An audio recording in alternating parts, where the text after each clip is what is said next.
नमस्कार दोस्तों, कैसे हैं आप सब लोग। बढ़िया। आज थोड़ा सा क्लास में गड़बड़ हो गया था।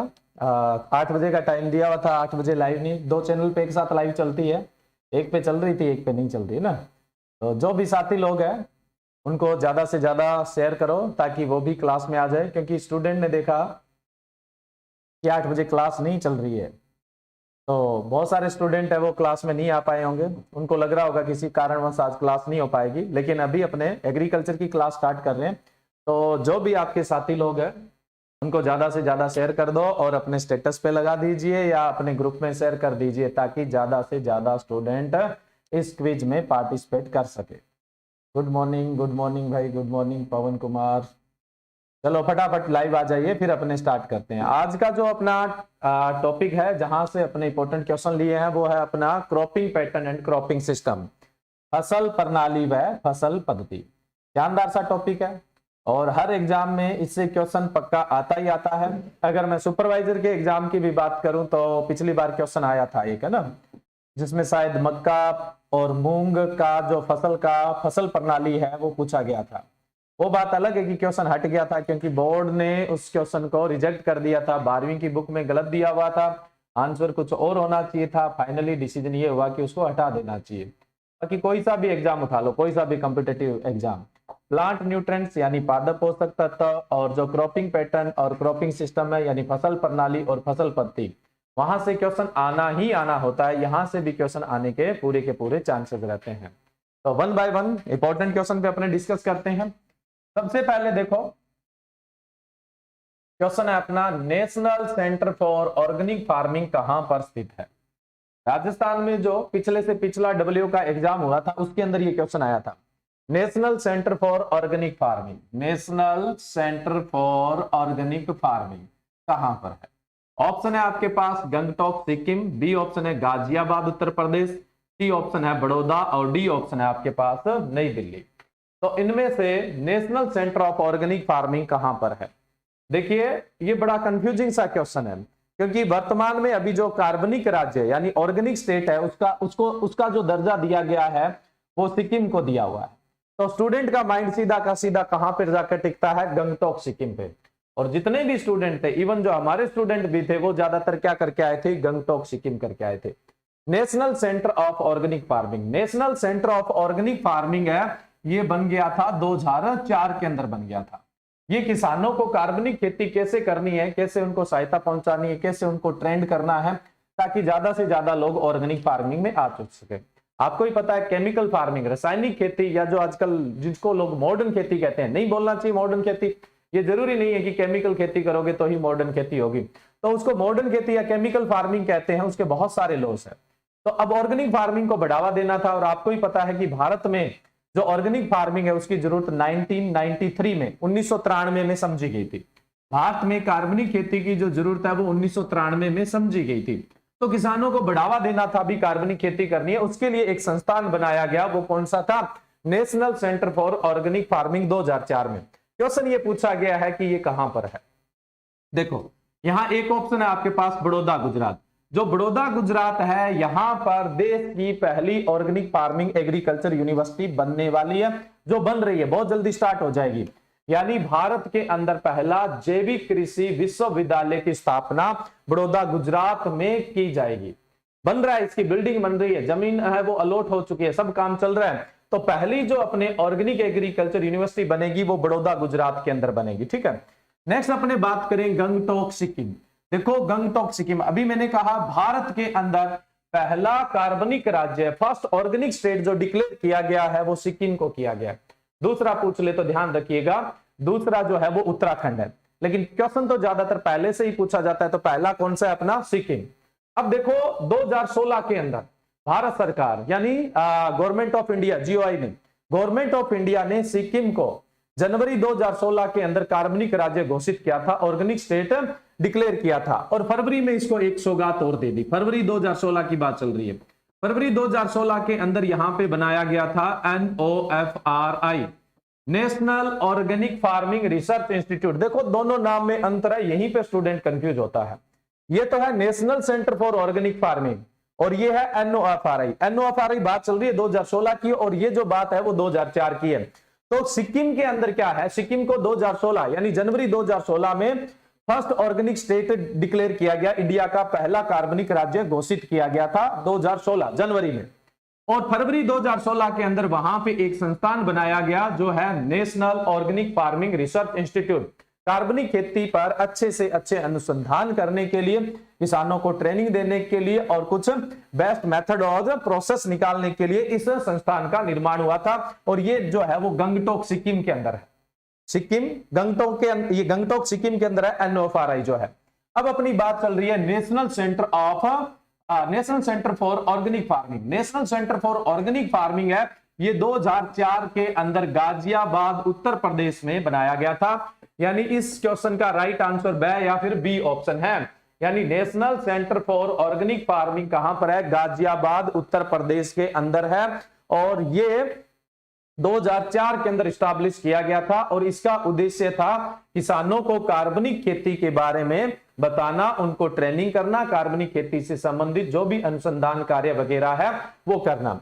तो ये अपना पहला क्वेश्चन। नेक्स्ट है अगला, इक्रिसेट ने भारत को अर्ध शुष्क कटिबंधीय यानी सेमी एरिड ट्रॉपिक्स का वर्गीकरण किसके वर्गीकरण को अपनाते हुए किया गया है। पहले तो इक्रिसेट जानते होंगे अच्छे से। इक्रिसेट की स्थापना हैदराबाद के अंदर 1972 के अंदर की गई थी। अब देखो हैदराबाद आजकल तो तेलंगाना में, सॉरी, जो हैदराबाद है वो आजकल तेलंगाना में आता है, ठीक है। पहले ये बात थी आंध्र प्रदेश की। तो 1972 के अंदर स्टैब्लिश किया गया था। ये वो संस्थान है जो कृषि के मामले में भारत में पहला अंतरराष्ट्रीय संस्थान है। देखो आप साथ साथ में आंसर देते जाइए, मैं चेक करता रहूंगा। इक्रिसेट ने भारत को अर्धशुष्क उष्ण कटिबंध यानी सेमी एरिड ट्रॉपिक्स क्षेत्र का वर्गीकरण किसके वर्गीकरण को अपनाते हुए किया था। अब मैं पहले बता देता हूं इक्रिसेट के बारे में। इक्रिसेट वो संस्थान है जो पहला कृषि का अंतरराष्ट्रीय संस्थान, इंटरनेशनल इंस्टीट्यूट, जो इंडिया में स्टैब्लिश किया गया था 1972 के अंदर हैदराबाद में। इसकी फुल फॉर्म होती है international crop research institute for semi arid tropics. दोबारा रिपीट कर रहा हूं, international crop research institute for semi arid tropics, semi arid tropics. ये कहां पर है, हैदराबाद तेलंगाना के अंदर है। ये भारत में पहला अंतरराष्ट्रीय संस्थान था जो कब स्टैब्लिश किया गया था, 1972 में। ये काम करता है एरिड और सेमी एरिड रीजन के लिए, एरिड और सेमी एरिड के रीजन के लिए, स्पेशली सेमी एरिड रीजन के लिए करता है। तो इसने सेमी एरिड ट्रॉपिक्स यानी अर्ध शुष्क उष्ण कटिबंधीय क्षेत्र का जो वर्गीकरण किया है वो कौन से वर्गीकरण के आधार पर किया है। देखो ये जो चार साइंटिस्टों के नाम हैं, इन्होंने क्या है, ये चार साइंटिस्ट जो है इन्होंने अलग अलग जलवायु के, मौसम के, क्षेत्रों के वर्गीकरण दिए, और सारे के सारे जो वर्गीकरण है, क्लासिफिकेशन है, वो यूनिक है। ये सारे के सारे यूनिक क्लासिफिकेशन दिए जिनको ऑल वर्ल्ड के अंदर फॉलो किया जाता है। तो यहाँ पे ऑप्शन है आपके पास Troll classification, Koppen classification, Hargreaves classification और थोरनथवेट क्लासिफिकेशन। ये चार क्लासिफिकेशन पूरे विश्व में इनको अडॉप्ट किया जाता है, पूरे विश्व में इनको फॉलो किया जाता है। तो ये बड़े शानदार और यूनिक क्लासिफिकेशन है। तो भारत में जो अर्ध शुष्क उष्ण कटिबंध क्षेत्र है उसका जो वर्गीकरण किया गया है, इनमें से कौन से वर्गीकरण को फॉलो किया गया है। थोड़ी थोड़ी मैं बात इन चारों की भी बता दूंगा आपको किसकी क्या विशेषता है। बट अब आपका इस जो आंसर आ रहा था, बहुत सारे स्टूडेंट का आंसर है ए, राम कुमार चौहान ए, उसके अलावा Pawan Kumar B, brave Jat D option. देखो जो यहां पे फॉलो किया गया था वो ट्रोल क्लासिफिकेशन फॉलो किया गया था, यानी भारत का जो अर्ध शुष्क उष्ण कटिबंधीय क्षेत्र का वर्गीकरण है, ये कौन से वर्गीकरण को फॉलो करते हुए डिसाइड किया गया या बनाया गया, ट्रोल क्लासिफिकेशन। बहुत ही इंपॉर्टेंट क्वेश्चन है। कोपेन आपने नाम सुना होगा, और हैग्रेव्स जो है वो बीएससी एमएससी के स्टूडेंट ही ज्यादातर नाम सुनते हैं, और थ्रॉन्टवेट जो है वो भी ज्यादातर बीएससी एमएससी वाले सुनते हैं। लेकिन ट्रोल और कोपेन बहुत कॉमन नाम है, चाहे आप 12th लेवल का कोई भी एग्जाम दे रहे हैं तो उसके लिए भी आपको ये याद रखने हैं। तो ट्रोल क्लासिफिकेशन को हमने क्या किया, फॉलो किया, और उसके आधार पर भारत के जो अर्ध शुष्क उष्ण कटिबंधीय क्षेत्र है उनका वर्गीकरण किया गया था। अब अपने बात करें जितने भी ये क्लासिफिकेशन है उनके बारे में थोड़ी थोड़ी, यहां मैंने इंग्लिश में दिया है बट मैं आपको हिंदी में बता दूंगा। ट्रोल क्लासिफिकेशन दिया गया था 1965 में, जो ट्रोल क्लासिफिकेशन है वो दिया गया था 1965 में। ये किसके बेस था? देखो, the tropical climate in the basis of humid month, यानी एक साल में कौन कौन से महीने में आर्द्र महीना ज्यादा होता है या आर्द्रता कितनी होती है, हर महीने आर्द्रता के प्रतिशत के आधार पर वर्गीकरण किया गया है ट्रोल का। और इसी ट्रोल वर्गीकरण को अपनाते हुए हमने क्या किया, जो अर्ध शुष्क उष्ण कटिबंधीय क्षेत्र है उसका भारत में वर्गीकरण किया था। और किसने किया था? इक्रिसेट ने। बहुत अच्छे से याद रखना है। नेक्स्ट अगला है कोपेन क्लासिफिकेशन। देखो, कोपेन से संबंधित एक क्वेश्चन आता है। कोपेन को अपने फादर ऑफ क्या कहते हैं, मतलब किस चीज के जनक कहा जाता है? ये भी उत्तर दीजिए, आप फटाफट आंसर दीजिए। कोपेन एक बहुत ही महत्वपूर्ण मतलब वैज्ञानिक है जिनका बहुत बड़ा कंट्रीब्यूशन है। इन्होंने क्या है, क्लाइमेट यानी जो जलवायु है उसका वर्गीकरण किया था। जलवायु का जो वर्गीकरण है वो कोपेन ने किया था। तो कोपेन है, उनको क्या कहा जाता है, किसके जनक कहा जाता है? फटाफट उत्तर कीजिए। कोपेन को किसके जनक कहा जाता है? साथ साथ में सुनिए। देखो, जो कोपेन है उन्होंने दो तरह के क्लासिफिकेशन दिए थे, लेकिन जो प्रचलित क्लासिफिकेशन है इन्होंने क्या किया था, जो जलवायु है उसको 5 भागों में बांटा। जो जलवायु है उसको 5 भागों में बांटा था कोपेन ने। एक तो ए ट्रॉपिकल ह्यूमिड क्लाइमेट, दूसरा बी ड्राई क्लाइमेट, तीसरा सी वार्म टेम्परेट जिसको अपने मिड लेटीट्यूड क्लाइमेट कहते हैं, चौथा कोल्ड स्नो फॉरेस्ट और पांचवा कोल्ड क्लाइमेट। एक क्लासिफिकेशन में इन्होंने 6 रखे थे जिसको अपने आइलैंड क्लासिफिकेशन भी कहते हैं। तो एक वर्गीकरण में इन्होंने 5 क्लासिफिकेशन दिए थे, एक में 6। तो ये जो वर्गीकरण मैंने यहाँ पे लिखा है उसमें 6 वर्गीकरण दिए हुए। उसके अलावा 5 वाले में कौन सा था? ग्रुप ए में था ट्रॉपिकल, ग्रुप बी में था ड्राई, ग्रुप ए में उष्ण, बी के अंदर शुष्क, सी के अंदर टेम्परेट यानी शीतोष्ण, डी के अंदर कॉन्टिनेंटल यानी महाद्वीपीय और ई के अंदर पोलर यानी ध्रुवीय। तो जो कोपेन थे उन्होंने विश्व की जो जलवायु थी उसको 5 और 6 भाग, 2 अलग अलग वर्गीकरण दिए थे। 2 अलग अलग वर्गीकरण दिए थे। एक तो जिसमें 5 जलवायु, पूरे विश्व की जलवायु को 5 भागों में बांटा, और एक है उसके अंदर 6 भागों में बांटा था। ठीक है, दोनों ही प्रचलित है, 5 वाला और 6 वाला, लेकिन ज्यादा प्रचलित है वो कौन सा? 5 क्लासिफिकेशन यानी 5 वर्गीकरण वाला जो है वो ज्यादा प्रचलित है। मैंने आपसे पूछा था कोपेन है उनको क्या कहा जाता है, तो पंडित शुक्ला एग्रोमेट्रोलॉजी के जनक, वहीं पे Ram Kumar Chauhan father of climate classification. अभी तक सही उत्तर नहीं आया है, बताइए भी कोपेन को किसके जनक कहा जाता है? बहुत इंपॉर्टेंट क्वेश्चन है, कोपेन को किसके जनक कहा जाता है? पता भी लग जाएगा आप जलवायु वाला टॉपिक ढंग से पढ़ते हैं या नहीं पढ़ते हैं। कविता का आंसर है जलवायु, जलवायु के जनक कहते हैं। प्रॉपर बताइए भी कौन से विज्ञान का जनक कहते हैं। एक अपना जो 4 ऑप्शन थे उनमें से ये था हेग्रेव्स। हेग्रेव्स जो क्लासिफिकेशन है, हर महीने कितना मॉइस्चर अवेलेबल इंडेक्स होता है, हर महीने औसत कितनी आर्द्रता होती है, उसके आधार पर जो वर्गीकरण दिया गया था उसको अपने हेरग्रेव्स क्लासिफिकेशन कहते हैं। हेरग्रेव क्लासिफिकेशन कहते हैं। एक था थोरनथवेट क्लासिफिकेशन। थोरनथवेट क्लासिफिकेशन है, ये सबसे पहले 1931 में दिया गया, फिर इन्होंने 1948 में फिर से रिवाइज किया था। ठीक है, इन्होंने क्या है, जो वेजिटेशन है, वनस्पति है, वो कौन सी जलवायु में कितनी है उसके आधार पर वर्गीकरण किया था। कौन सी जलवायु में कितनी है उसके आधार पर वर्गीकरण किया था, उसको अपने क्या बोलते हैं? थोरनथवेट क्लासिफिकेशन कहा जाता है। ठीक है, अब ये वेजिटेशन कितनी है, वनस्पति कितनी है, ये इस बात पर निर्भर करेगा कि वहां पे वर्षण कितना है, यानी बारिश कितनी होती है। तो बारिश और वनस्पति के आधार पर जो वर्गीकरण किया गया था उसको हम कौन सा क्लासिफिकेशन कहते हैं? थोरनथवेट क्लासिफिकेशन कहते हैं। तो ये 4 यूनिक क्लासिफिकेशन है, इनको आपको अच्छे से ध्यान रखना है। नेक्स्ट अपने बात करें, देखो भी लाइक में कंजूसी मत करो, शेयर में कंजूसी मत करो। मैंने कहा था आज वैसे ही टाइम में गड़बड़ हो गई थी, क्लास 8 बजे चलनी थी, लेकिन क्लास 2 चैनल पे एक साथ चलती है तो पता नहीं लगा चल रही है या नहीं चल रही है ना।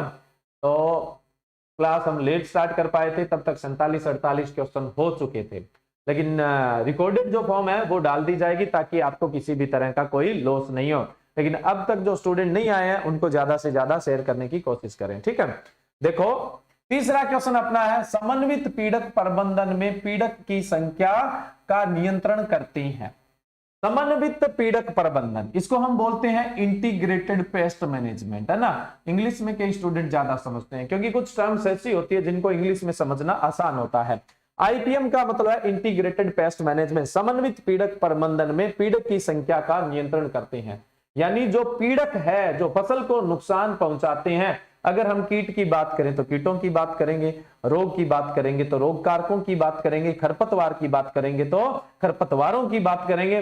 तो ये सब पीड़क है, जो फसल को नुकसान पहुंचाए वो सब पेस्ट है, सब पीड़क है ना।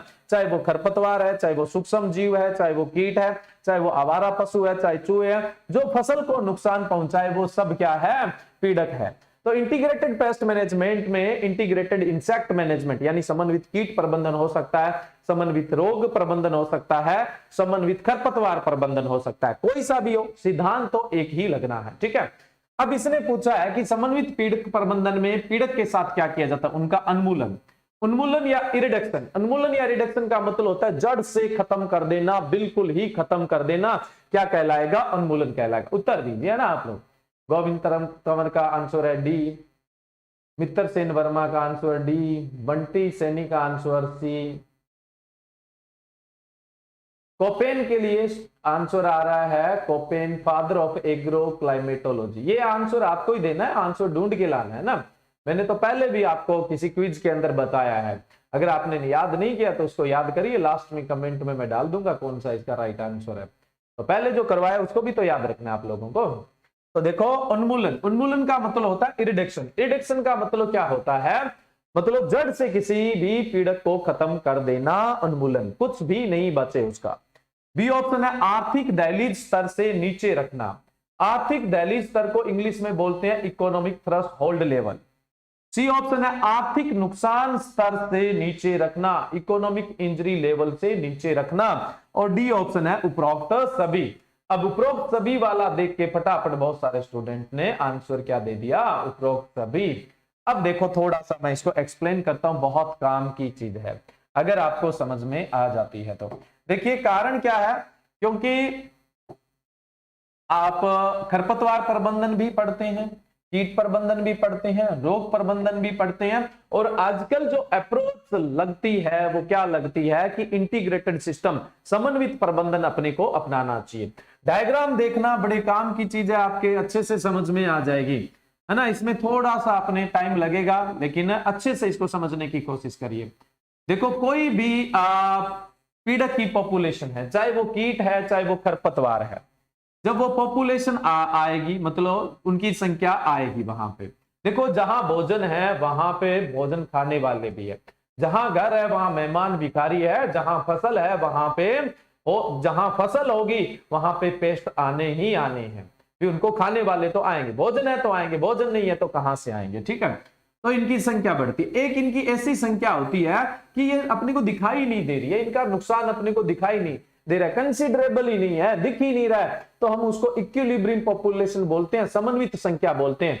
जो संख्या हमें दिखती ही नहीं है उसको हमने क्या बोल दिया, समन्वित, संतुलित संख्या, समन्वित नहीं सॉरी संतुलित, इक्विलिब्रियम को हिंदी में संतुलित बोलते हैं, तो इसको अपने क्या बोल देंगे, संतुलित संख्या बोल देंगे, ये होगी संतुलित संख्या। जब तक आपको किसी पीड़क का कोई नुकसान नहीं होता, जब तक पीड़क का कोई नुकसान पीड़ नहीं दिखाई देता है, आपको होता है हल्का फुल्का होता है, दिखता नहीं है अपने को, उस संख्या को अपने क्या बोलते हैं, संतुलित संख्या कहा जाता है, ठीक है। अब मान लो इससे ज्यादा संख्या बढ़ती है और संख्या इतनी बढ़ रही है कि आप उसके नियंत्रण के लिए अगर 100 रुपए लगा रहे हैं तो वो नुकसान 120 का पहुंचा रहे थे, आपने 120 रुपए बचा लिए। नुकसान कितने का कर रही है, 120, और आपने नियंत्रण करने में कितने लगा दिए, 100, आपको लाभ कितना मिल गया, 20 रुपए का। ये वो लाइन हमने खींच दी है जहां पे आर्थिक नुकसान स्टार्ट हो जाता है, ये वो लाइन हमने लगा दी है जहां पर आर्थिक नुकसान है वो स्टार्ट हो जाता है। इससे जो नीचे का लेवल था, इससे जो नीचे का लेवल था वहां पे क्या था, ये जो लेवल था यहां का मतलब ये था कि पीड़क की संख्या इतनी है कि इनका नुकसान अगर 80 रुपए का हो रहा है, ये नुकसान कितने का कर रहे हैं, 80 रुपए का, और अगर आपने नियंत्रण करने की कोशिश की तो आपको 100 रुपए खर्चने पड़ेंगे। नुकसान 80 रुपए का कर रहे थे और आपने क्या है, इनको खत्म करने के लिए, इनका नियंत्रण करने के लिए पैसे कितने लगा दिए, 100 रुपए लगा दिए। ये कोई समझदारी वाली बात नहीं, अभी भी जेब से 20 रुपए लग रहे हैं। 100 रुपए लगा के कम से कम 100 रुपए का नुकसान बचाते तो बराबरी तो होती, बैलेंस तो बैठता। नुकसान तो 80 रुपए का हो रहा है और आपने खर्चा कितने का कर दिया, 100 रुपए का। ऐसी कोई समझदारी नहीं है। मैंने एक लाइन जानबूझ के बोली थी, जहां भोजन है वहां पीड़क आएंगे, जहां फसल है वहां पेस्ट आएंगे ही आएंगे। तो आप इनके साथ दुश्मनी मत रखिए। आपका काम है कि आपको नुकसान नहीं होना चाहिए, बस इतना मतलब रखिए। आप तो कह रहे हैं कि ये 80 रुपए का नुकसान कर रहे हैं, हमारे चाहे 100 लग जाए, हम इनको नहीं छोड़ने वाले, इनको जड़ से खत्म करेंगे। वो तो रिडक्शन हो जाएगा, उन्मूलन हो जाएगा। वो आईपीएम नहीं है, वो समन्वित है, पीड़क प्रबंधन नहीं है। इस बात को ध्यान रखिएगा, ठीक है। अब आप खर्चा कहां से स्टार्ट कर सकते हैं, इस लाइन के बाद, क्योंकि यहां 100 रुपए खर्चेंगे तो आपको 120 रुपए की भरपाई होगी, यानी 20 रुपए का फिर भी आपको लाभ होगा, तब जाके आपका फायदा होगा, नहीं तो आपका कोई फायदा नहीं होगा। यानी जहां से आपका नुकसान स्टार्ट हो जाए उसको हम बोलते हैं ETL, economic threshold level. Economic threshold level बोलते हैं, ETL. ETL economic threshold level, आर्थिक नुकसान दहलीज स्तर। ईटीएल को बोलते हैं economic threshold level, Hindi में क्या बोलते हैं, आर्थिक नुकसान दहलीज स्तर। यानी पीड़क है वो उस दहलीज में घुस चुका है जहां से आपको नुकसान करेगा, जहां से आपको परेशान करेगा। अब ये क्या है, जैसे जैसे इसकी संख्या बढ़ती जाएगी वैसे वैसे इसका नुकसान बढ़ता जाएगा।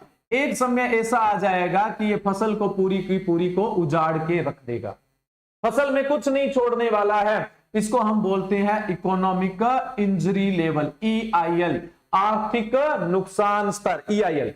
मतलब उसने फसल को उजाड़ दिया है, फसल में कुछ भी नहीं छोड़ा है उसने, तो इसको हम बोल देते हैं ईआईएल।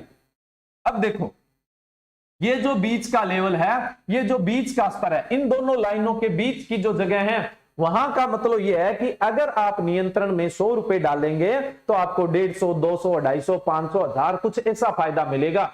लेकिन आपने यहां से नियंत्रण स्टार्ट नहीं किया, देरी होती गई और जो पीड़क है वो किससे ऊपर निकल गया, आर्थिक नुकसान स्तर, ईआईएल से ऊपर निकल गया। इसका मतलब है उसने आपकी खेत की फसल को चौपट कर दिया है। अब आप नियंत्रण करके भी क्या कर लेंगे, अब आप नियंत्रण कर भी क्या कर लेंगे, कोई फायदा नहीं अब नियंत्रण करने का, क्योंकि फसल अपनी खत्म हो चुकी है, सांप निकल चुका है, उसकी लाइन पे जोर जोर से लठ मार रहे हो, बोले इसको तो मैं मार के छोड़ूंगा, तो वो नहीं मरने वाला है।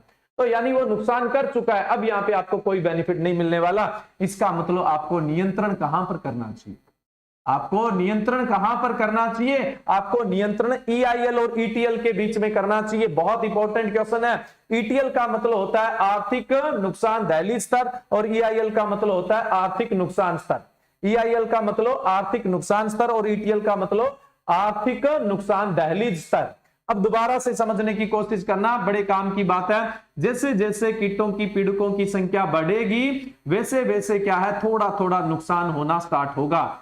ये वो लाइन है जहां पे नुकसान हो तो रहा है, इतना कम हो रहा है कि नुकसान दिखाई नहीं दे रहा है, तो उसको हम संतुलित संख्या बोलते हैं। उसके बाद आपको नुकसान दिखाई देना तो स्टार्ट हो जाएगा, लेकिन नुकसान इतना है कि अगर आप उसके नियंत्रण में खर्च करेंगे तो उसका खर्च ज्यादा हो जाएगा, लाभ कम मिलेगा। तो यहां पे नुकसान 80 का हो रहा है, तो इस नुकसान से बचने के लिए आपको 100 खर्चने पड़ सकते हैं, तो 100 खर्चने पड़ सकते हैं, 20 रुपए जेब से जा रहे हैं, ये समझदारी नहीं है। तो ये जो संख्या है, ये नुकसान तो दिख रहा है इसका, लेकिन इसके नियंत्रण करने में कोई फायदा नहीं है, किसी भी तरह का कोई फायदा नहीं है। उसके बाद एक अपनी लाइन लगा दी ईटीएल, मतलब इस सीमा के बाद अगर पीड़क बढ़ते हैं इसका मतलब है उनका नुकसान ज्यादा है और नियंत्रण पे खर्चा कम है, नियंत्रण स्टार्ट कर दीजिए। जितना आप जल्दी नियंत्रण करोगे उतना ही फायदा है। अगर आप नियंत्रण करने में कामयाब नहीं हुए या नियंत्रण नहीं किया तो अब वो सीमा आ जाएगी जिसको हम क्या बोलेंगे, इकोनॉमिक इंजरी लेवल, यानी आर्थिक नुकसान स्तर बोलेंगे। अब आपकी फसल है वो पूरी तरह से चौपट हो चुकी है, अब नियंत्रण का कोई फायदा नहीं है, इस सीमा से ऊपर जाने में कोई फायदा नहीं है। तो नियंत्रण हमेशा किसके बीच किया जाता है, ईआईएल और ईटीएल के बीच में किया जाता है। क्वेश्चन पे गौर करिए, क्वेश्चन क्या था? समन्वित पीड़क प्रबंधन में पीड़क की संख्या का नियंत्रण करते हैं। हमारा काम है कि हमारी फसल को वो नुकसान नहीं पहुंचाए, हमारी इसके साथ कोई दुश्मनी नहीं है, ये रहेगा तो कोई दिक्कत नहीं है। हमें क्या करना है? संख्या को किससे नीचे रखना है? ईटीएल से नीचे रखना होता है।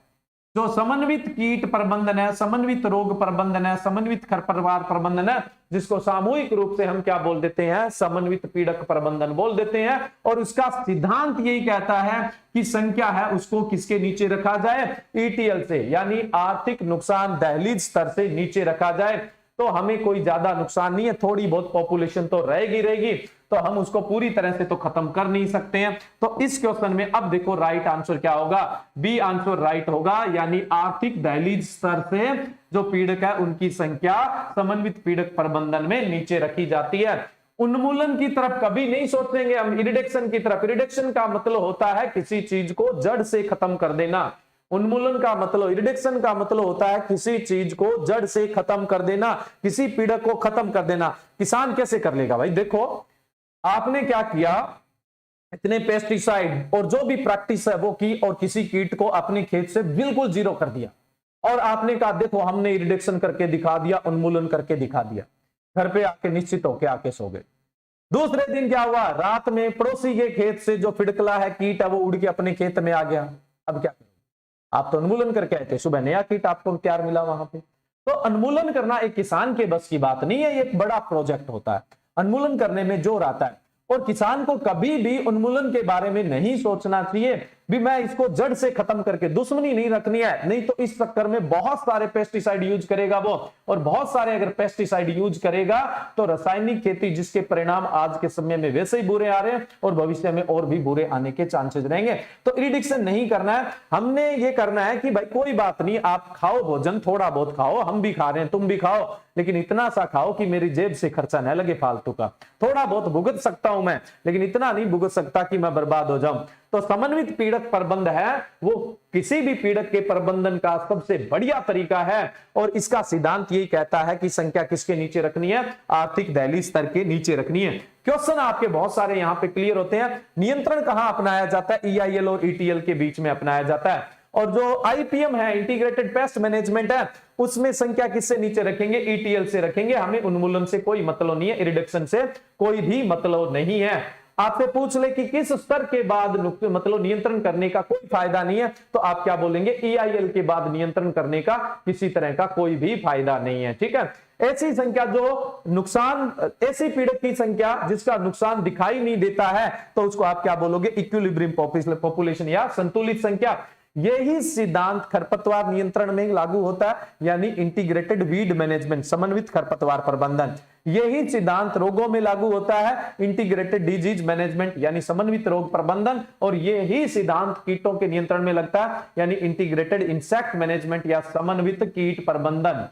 ठीक है, तो ये यहां पे अगर आप समझ गए तो बहुत सारे जो एग्जाम होते हैं उनके अंदर ये क्वेश्चन आता है। और पिछले सुपरवाइजर को भी संभाल के आप देख लीजिए, कुछ इसी तरह का एक क्वेश्चन आया हुआ है जिसमें पीड़कों की संख्या किससे नीचे रखी जाती है वो पूछा जाता है। ये डायग्राम आपको पता है तो किसी भी तरह का कोई भी क्वेश्चन आ जाए आप उसको क्लियर कर सकते हैं। तो इस डायग्राम का आप स्क्रीनशॉट ले लीजिए, आपके लिए एक संजीवनी का काम करेगा। रटना नहीं पड़ेगा, इतना सा डायग्राम सफिशिएंट है और कुछ नहीं करना है आपको। नियंत्रण यहां पर काम का नहीं है, ठीक है, और इससे पहले करने की जरूरत नहीं है। करना कहां पे है? ईआईएल और ईटीएल के बीच में। ठीक है, समझ में आ गया। और जो पिछला अपना क्वेश्चन था उसका राइट आंसर भी दे दिया आपको। राइट आंसर क्या होगा? बी ऑप्शन आपका यहां पर राइट होगा। नेक्स्ट है, अगला क्वेश्चन है, यदि किसी किसान के पास 6 हेक्टेयर भूमि है, ये थोड़ा सा कैलकुलेशन वाला क्वेश्चन है। यदि किसी किसान के पास 6 हेक्टेयर भूमि है, वो उसमें से 6 हेक्टेयर खरीफ में बो देता है, 4 हेक्टेयर रबी में बो देता है और 1 हेक्टेयर जायद में बुआई कर देता है, तो उस खेत की फसल सघनता प्रतिशत कितनी होगी? बताइए भी, कौन फटाफट आंसर दे सकता है? ए ऑप्शन है 133.3%, बी ऑप्शन है 175%, सी ऑप्शन है 233.3% और डी ऑप्शन है 183.3%। फसल सघनता निकालने के 2 फॉर्मूले होते हैं। जिसमें क्षेत्र दिया होता है वहां पे अलग फॉर्मूला दिया होता है, और जहां पे फसलें लिखी होती है जी, खरीफ में ये, रबी में ये, जायद में ये, तब अलग फॉर्मूला लगता है। तो फटाफट कैलकुलेट करके बताइए कि इसका राइट आंसर क्या होगा, कौन आंसर जल्दी बढ़िया देता है। आज क्लासों के टाइम में थोड़ी सी गड़बड़ी रही थी, है ना, इस वजह से अपने लाइव लेट स्टार्ट हुआ था, लगभग 9:30 से 5-7 मिनट पहले ही। तो जो स्टूडेंट नहीं आए हैं, आपके जानकार लोग हैं, उनको ज्यादा से ज्यादा शेयर करो, और लाइक में किसी भी तरह की कोई कंजूसी न बरते, है ना। देखो फॉर्मूला आपने यहाँ पे क्या काम में लेना है, फॉर्मूला यहां पर काम में लिया जाएगा। देखो एक पहले चीज समझा देता हूं मैं आपको। आपके पास 10 हेक्टेयर जमीन है, 10 हेक्टेयर जमीन है, आप इसको अधिकतम कितना बो सकते हैं? 10 हेक्टेयर जमीन है, आप इसको अधिकतम कितना बो सकते हैं? स्टूडेंट बोलेगा जी 10 हेक्टेयर बो सकते हैं। देखो जब भी आप फसल प्रणाली और फसल पद्धति की बात करते हैं, क्रॉपिंग पैटर्न और क्रॉपिंग सिस्टम की बात करते हैं, तो एक साल के लिए बात करेंगे। एक साल के लिए बात करेंगे तो एक साल में 3 सीजन है। कौन कौन सा? क्वेश्चन में भी लिखा हुआ है, खरीफ, रबी और जायद। आपके पास 3 सीजन है, आपके पास 3 सीजन है। तो खरीफ में भी आप इसको 10 हेक्टेयर बो सकते हो अगर आपके पास पानी है। रबी में भी आप 10 हेक्टेयर बो सकते हो, और जायद में भी है 10 हेक्टेयर बो सकते हो। एक साल में आप अधिकतम कितना बो सकते हो? इसको 30 हेक्टेयर तो बो सकते हो। मैंने कहा जमीन आपके पास 10 हेक्टेयर है, आप इसको एक साल में अधिकतम कितना बो सकते हैं? 30 हेक्टेयर बो सकते हैं। अब देखो आपने बोया कितना इसको? 30 हेक्टेयर। 30 हेक्टेयर तब बो सकते हैं जब पानी वानी फुल हो, आपके पास स्रोतों की कोई कमी नहीं हो ना। वैसे तो खरीफ में सबसे ज्यादा बुआई होती है, रबी में थोड़ा पानी कम होता है तो और कम बुआई होती है, और जायद में गर्मी पड़ती है तो वहां पानी और भी कम होता है तो सबसे कम बुआई। आपसे पूछ ले भारत में कौन सी ऋतु में सबसे ज्यादा बुआई होती है, तो आप बोलोगे खरीफ में, और सबसे कम किस में बुआई होती है, तो आप बोलोगे जायद में। इतने तो आप समझदार हैं कि आपको ही पता है ग्रीष्म ऋतु में पानी की कमी होती है, इस वजह से देश में सबसे कम बुआई होती है। सुभाष चौधरी डी आंसर है ना। ओम प्रकाश, ओमकार भारती डी ऑप्शन है, सुभाष चौधरी डी ऑप्शन है। तो देखो फसल सघनता इसकी अपने को बतानी। मैंने यहां पे कहा कि आप अधिकतम कितना बो सकते हो? 30 हेक्टेयर। जमीन कितनी है आपके पास? 10 हेक्टेयर। 2 आंकड़े आपके पास, एक 30 वाला और एक 10 हेक्टेयर वाला। आपके पास बोने योग्य जमीन कितनी है? बोने योग्य भूमि, बोने योग्य भूमि कितने हेक्टेयर है? ठीक है, और उसमें से आपने बो कितनी दी?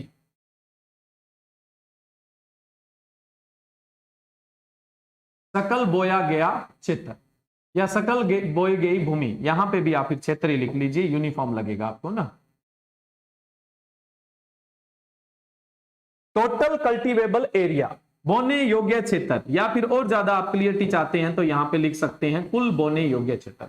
कुल बोने योग्य क्षेत्र हेक्टर में टोटल कल्टीवेबल एरिया कितना है आपके पास, और आपने सकल बोया कितना है। सकल का मतलब क्या होता है? ग्रोस होता है, ठीक है। और फसल सघनता हमेशा किसमें निकलती है? प्रतिशत में, तो आप क्या लगा देंगे? 100 लगा देंगे।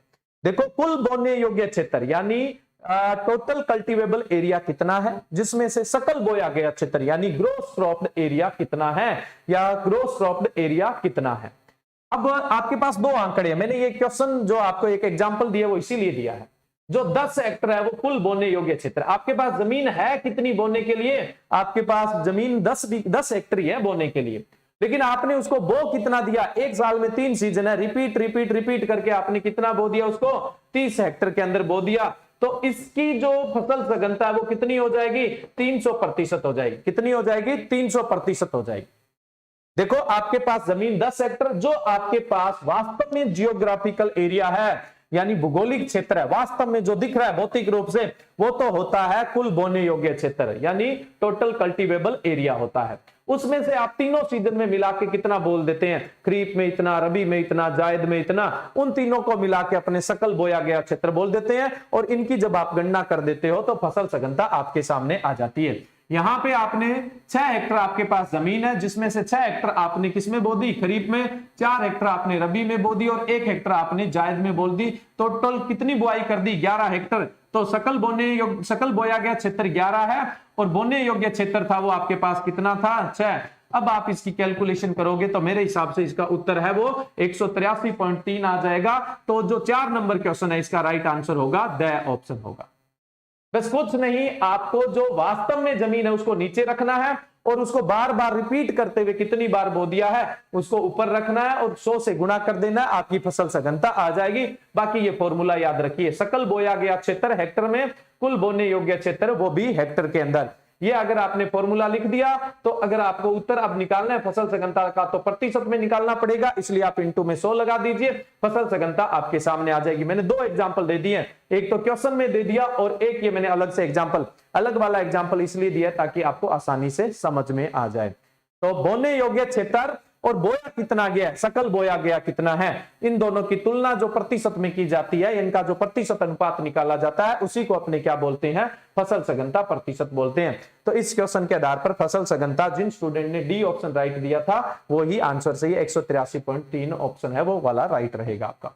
नेक्स्ट अगले क्वेश्चन की तरफ चलें। अगला क्वेश्चन है, यदि मुख्य फसल की संख्या घटाकर अंतःशस्य की जाए तो उसे कहते हैं, यदि मुख्य फसल की संख्या घटाकर अंतःशस्य की जाए तो उसे क्या कहते हैं। सबसे पहले तो देखो, एक ही प्लॉट में, खेत के किसी एक प्लॉट में अगर हम क्या करते हैं, अलग अलग लाइनों में 2 या 2 से अधिक फसलों को एक साथ लगा देते हैं, 2 या 2 से अधिक फसलों को एक साथ लगा देते हैं तो हम उसको अंतःशस्य या फिर इंटरक्रॉपिंग कहते हैं। इंटरक्रॉपिंग की डेफिनेशन क्लियर है, किसी खेत में या किसी खेत के एक प्लॉट में 2 या 2 से अधिक फसलों को अलग अलग कतारों में लगाया जाता है तो उसे अपने इंटरक्रॉपिंग या फिर अंतःशस्य कहते हैं। क्वेश्चन क्या पूछा गया, यदि मुख्य फसल की संख्या घटाकर अंतःशस्य की जाए तो उसे कहते हैं। ऑप्शन पढ़िए यहां पे, क्रमबद्ध फसल प्रणाली, योगात्मक अंतःशस्य, प्रतिस्थापन अंतःशस्य या फिर उपरोक्त सभी। अब गौर करिए आप किस तरह से इंटरक्रॉपिंग कर सकते हैं। देखिए ये खेत था और यहां पे अपने फसल लगाने वाले थे कपास। जब किसी खेत में एक ही फसल लगी होती है तो उसको सोल फसल कहते हैं या एक फसल कहते हैं। सॉलिड प्लांटेशन भी बोल सकते हैं, सोल क्रॉप भी बोल सकते हैं या फिर एक फसल भी बोल सकते हैं। किसी खेत में शुद्ध रूप से एक ही फसल लगी हुई है, बीच में और कुछ भी नहीं लगा हुआ तो वो सोल क्रॉप है, ठीक है। लेकिन हम कपास के खेत में कपास के साथ साथ तिल भी लगाना चाहते हैं, कपास के खेत में कपास के साथ साथ तिल भी लगाना चाहते हैं। आपके पास 2 तरीके हैं। आपने कपास के अंदर जो लाइन से लाइन की दूरी रखी है, मान लो आपने रखी है 60 सेंटीमीटर और मान लो स्टैंडर्ड है भी कितना, 60 है, आपको रखनी भी कितनी थी, 60। कतार से कतार की दूरी मान लो आपने रखी है, कोई वैरायटी है उसके अंदर 60 सेंटीमीटर और इसका स्टैंडर्ड भी यही कहता था कि आपको कितनी रखनी है, 60 सेंटीमीटर रखनी है। आपने क्या किया, ये दूरी वो ही रखी है, दूरी के साथ कोई कॉम्प्रोमाइज नहीं किया, यानी कपास के पौधे उतने ही लगाए हैं जितने लगने चाहिए थे, जितने लगने चाहिए थे। मान लो इस दूरी के साथ कपास के पौधे लगने थे 1 लाख, कितने लगने थे, 1 लाख पौधे लगने थे और आपने खेत में अब भी 1 लाख ही लगाए हैं और तिल को बीच बीच में लगा दिया, तिल को आपने बीच बीच में लगा दिया, यानी कपास जो है अब भी मुख्य फसल है, कपास जो है वो अब भी मुख्य फसल है, मेन क्रॉप है। जब तक इसकी संख्या सोल क्रॉप जितनी रहती है तब तक ये मुख्य है। सिर्फ आपने इसमें तिल जोड़ दिया है, तिल ऐड कर दिया है। अब तिल की संख्या उतनी कभी नहीं हो सकती जितना तिल के अकेले खेत में होता। तिल की जो सोल फसल है उसमें जितने तिल उग सकते थे या जितने पौधे रखने चाहिए थे उतने तिल के पौधे इसमें नहीं होंगे। तिल की संख्या सोल फसल से कम होगी तो तिल है वो क्या है, गौण फसल है, मुख्य फसल नहीं है। और वहीं पर अगर मैं बात करूं कपास है वो अभी भी कौन सी फसल बनी हुई है, मुख्य फसल बनी हुई है। एक तरीका तो यह है अंतःशस्य करने का, करते भी है, बहुत सारे एरिया में भी करते हैं ऐसा। ये जो तरीका है इसमें हमने सिर्फ और सिर्फ तिल को जोड़ा है, ऐड किया है। ये एडिटिव सीरीज है। कौन सी सीरीज है, ये एडिटिव सीरीज है, यानी ये योगात्मक अंतःशस्य है। ये कौन सी सस्य है, कौन सी अंतःशस्य, योगात्मक, ऐड किया है, जोड़ा है। किसको जोड़ा है, आपने तिल को जोड़ा है।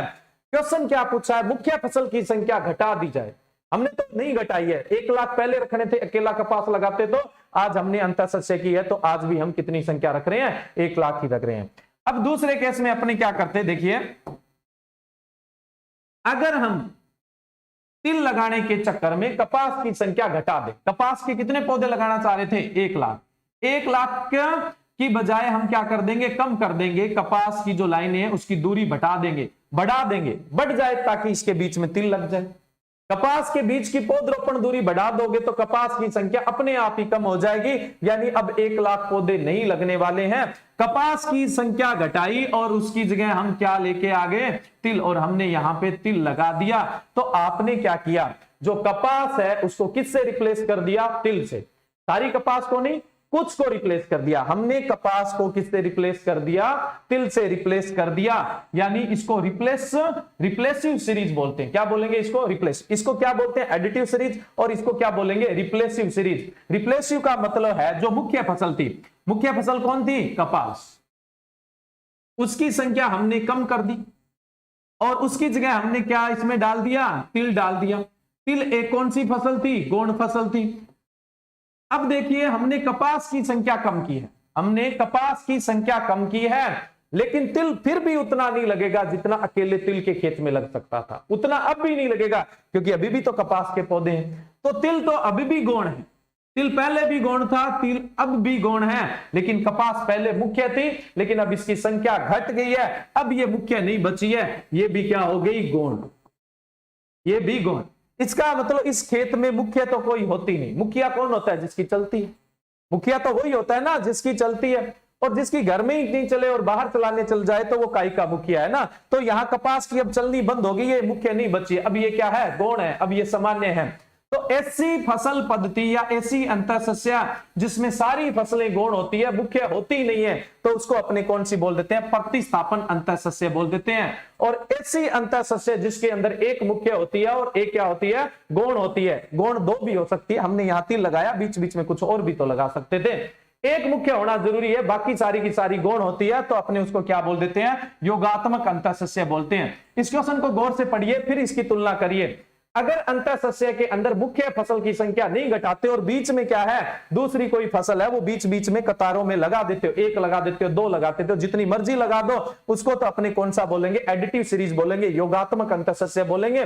और जिसमें मुख्य फसल की संख्या घटा दी, अब आपने उसको मुख्य छोड़ा ही कहां पे, अब तो वो क्या हो गई, गौण हो गई। मुख्य फसल की संख्या घटा दी और संख्या घटाकर जगह बनाकर उसमें दूसरी कोई फसल लगा दी, तो आप उसको क्या बोलेंगे, प्रतिस्थापन अंतःसस्या बोलेंगे। क्वेश्चन भी यही पूछा गया था आपसे, तो यहां का राइट आंसर क्या होगा, सी ऑप्शन राइट होगा।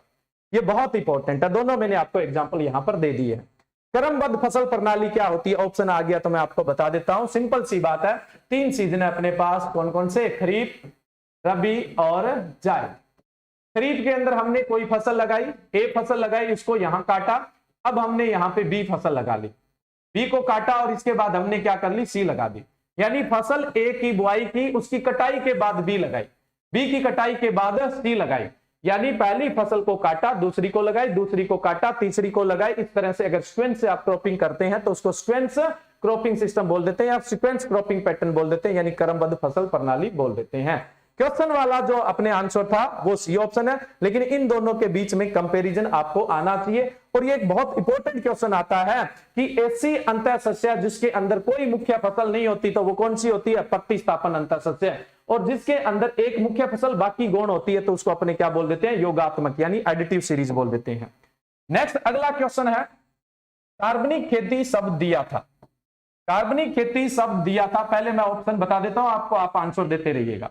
Sir Albert Howard, Lord Walter Northbourne और डॉक्टर रुडोल्फ स्टेनर, और डी ऑप्शन है उपरोक्त सभी। देखिए भारत में तो पहले से ही कार्बनिक खेती होती आई है, हमेशा हमेशा के लिए कार्बनिक खेती होती आई है। लेकिन क्या है, इंग्लैंड, पुर्तगाल, जर्मन, इन्होंने इधर उधर के देशों पे बहुत ज्यादा राज किया था और ये इंडस्ट्री में बहुत आगे भी निकल गए थे। और सबसे ज्यादा कोई टाइम में इंडस्ट्री में सबसे ज्यादा आगे था, वो कौन था, ब्रिटेन था। चलो ठीक है, आज अमेरिका है, चाइना है, वो अलग बात है, लेकिन कोई समय था जब ब्रिटेन था। तो ब्रिटेन के अंदर रासायनिक खेती बहुत पहले से स्टार्ट हो गई थी, यानी उन्होंने रसायनों का जो स्वाद है वो बहुत पहले से ले लिया था। अब उन्हें रसायनों के मतलब दुष्परिणाम पता लगने लगे, तो 1930 के अंदर यूरोप वालों को एहसास हो गया कि कार्बनिक खेती की जानी चाहिए। 1930 में यूरोप वालों को एहसास हो गया कि कार्बनिक खेती की जानी चाहिए। और 1930 में हम तो गुलाम थे, हम तो कार्बनिक खेती कर रहे थे, हमें रसायनों का पता ही नहीं था, क्योंकि ज्यादा एजुकेटेड नहीं थे। और ज्यादा एजुकेटेड होते हैं वही समस्या क्रिएट कर देते हैं। ज्यादा का मतलब पूरे भी टिका के भी नहीं है और नीचे भी नहीं है, बीच वाला मामला वो खराब कर देता है हमेशा। तो 1930 में यूरोप वालों को पता लग गया कि कार्बनिक खेती करनी चाहिए। और भारत में तो क्या है, कार्बनिक खेती हो रही थी। भारत आजाद हुआ, उसके बाद थोड़ा थोड़ा विकास हुआ, 1966-67 की बात करें तो एक बहुत बड़ा मूवमेंट आया एग्रीकल्चर में, वो था ग्रीन रिवोल्यूशन यानी हरित क्रांति। हरित क्रांति में नो डाउट कि भारत है वो खाद्यान्न उत्पादन के मामले में आत्मनिर्भर हुआ, फूड ग्रेन के मामले में सेल्फ सेटिस्फाइड हुआ था, लेकिन साथ साथ में रासायनिक खेती भी आगे थी। भारत में रासायनिक खेती लेट स्टार्ट हुई, इसलिए भारत वालों को तो 1993 में पता लगा कि हमें कार्बनिक खेती की तरफ भी जाना चाहिए। यूरोप वाले हैं वो पहले ही पता लगा चुके थे।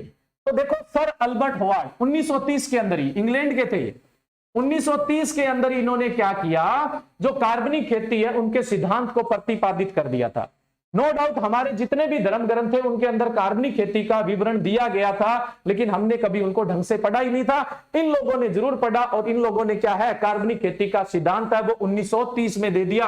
आपसे क्वेश्चन ये पूछ लिया जाए कि कार्बनिक खेती का सिद्धांत किसने दिया था, तो आप बोलेंगे सर अल्बर्ट होवार्ड ने दिया था। और इसीलिए सर अल्बर्ट होवार्ड को फादर ऑफ ऑर्गेनिक फार्मिंग कहा जाता है, यानी कार्बनिक खेती के जनक कहा जाता है। पहला तो ये याद रखना।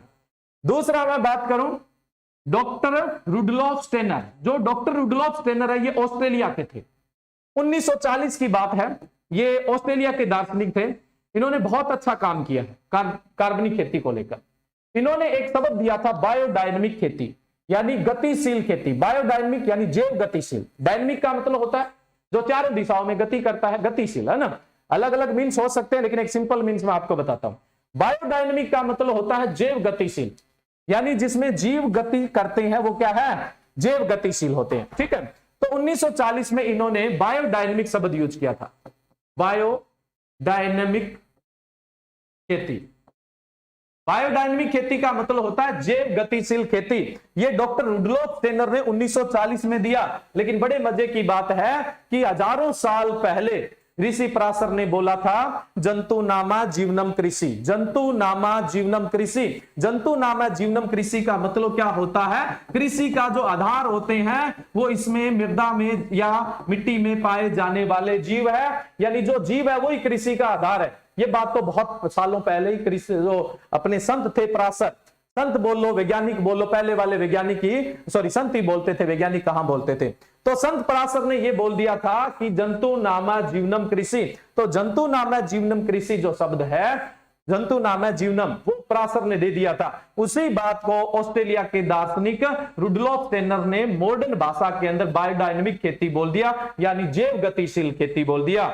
यानी इस खेती में अगर जीव है तो रसायनों की जरूरत ही नहीं है, अपने आप ही काम वो चला लेंगे। ठीक है, नेक्स्ट आता है लॉर्ड वाल्टर नॉर्थबॉर्न। लॉर्ड वाल्टर नॉर्थबॉर्न, ये बात है 1930 के आसपास की थी। ठीक है, जिस समय इंग्लैंड के अंदर या यूरोप के अंदर कार्बनिक खेती है वो जोरों शोरों से बढ़ रही थी, यानी काफी चर्चा में थी। लॉर्ड वाल्टर नॉर्थबॉर्न, उस समय इन्होंने एक किताब लिख दी थी।